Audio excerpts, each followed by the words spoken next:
ภารกิจกอบกู้เอาชีวิต7คนติดในถ้ำเริ่มมีแสงปลายอุโมงค์ระยะทางยัง30 เมตรเท่านั้นที่จะถึงจุดที่คาดว่าประชาชน7คนยืนอยู่รอท่าความช่วยเหลือเพจหน่วยกู้ภัยอาสาเพื่อประชาชนรายงานให้ฮู้ว่าในวันที่24 พฤษภาคม 2026ถึงผลสำเร็จในการปฏิบัติภารกิจมือทำอิฐพบว่ายังระยะทางอีก30 เมตรคาดว่าจะพบผู้ติดในถ้ำซึ่งทางเจ้าหน้าที่หน่วยแพทย์แม่นกำลังรอท่าอยู่ภายนอกเป็นที่แฮมฮอยแล้วการปฏิบัติหน้าที่ในวันที่24 พฤษภาคม 2026มีลำดับได้ดังนี้ใช้เวลาในถ้ำ1 ชั่วโมง 30 นาที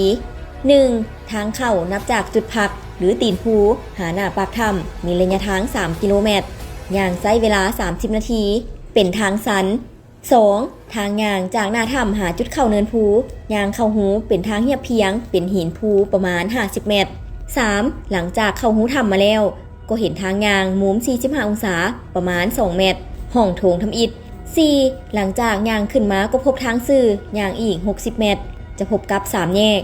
ซึ่งแยกเบื้องซ้ายนั้นแมนผู้รอดชีวิตนั้นออกจากแยกซ้ายผู้สูญหายแมนได้ไปทางแยกขวามีความยาวประมาณ20-30 เมตร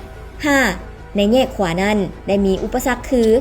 บวกน้ำลึกประมาณ1 เมตรจะมีน้ำไหลเป็นสายน้ำตาดมุม45 องศาไหลลงมาอาสาสมัครกู้ภัยที่เข้าไปแมนได้มุดข้ามไปได้ 6. ภายหลังมุดเข้ามาแมนจะพบกับแอ่งน้ำขนาดใหญ่ลึกประมาณ10 เมตรจุดนี้เป็นจุดที่สำรวจฮอดปัจจุบันหยุดภารกิจเพราะเวลาจำกัดและอุปกรณ์บ่พอ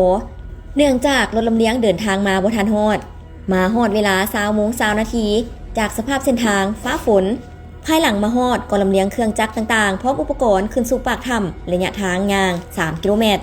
แผนสืบโตเวียกในมื้อนี้วันที่25 พฤษภาคม 2026เวียกงานภายใน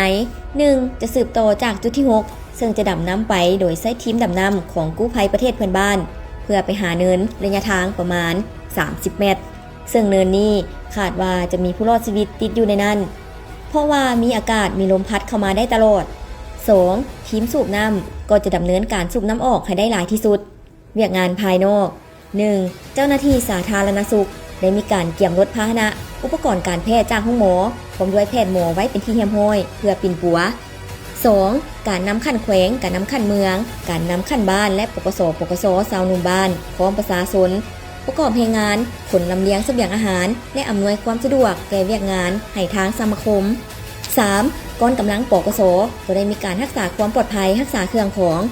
4. กองกำลังจากกองทัพประชาชนลาวโกเมนได้ก้าเกียมยนต์ทั้งไปมาสแตนบายลำเลียง